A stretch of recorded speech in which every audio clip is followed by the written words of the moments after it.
Hello and welcome to the project presentation for Visual NBA.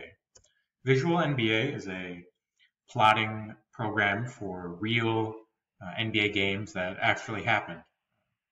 So as we can see here, the players are plotted on the court and we have some outside information like the state of the game and who's in the game.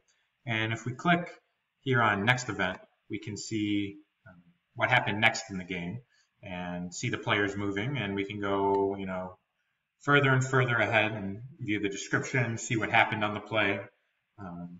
We also have the ability to skip ahead to a certain part of the game. And, if we want to go to the fourth quarter, we can see what's happening at 2 minutes left in the fourth quarter of the game.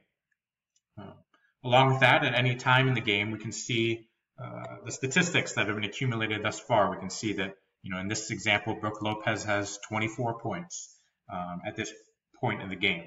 And not only can we do this for just this Boston Celtics versus Brooklyn Nets game, we can load in, as long as it's a valid JSON file, we can load in any game that we want.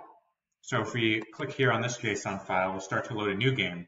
To give you some background, the NBA actually has cameras way above the court in all 30 of the NBA arenas that collect the XY coordinates 25 times per second. And this is all housed in a JSON file, which I iterate through and plot.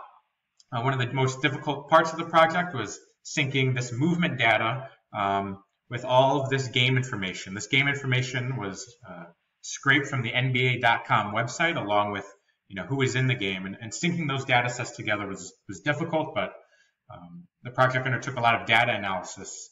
And in the end, we have a fast, efficient way to see whatever you want to see plotted in an NBA basketball game.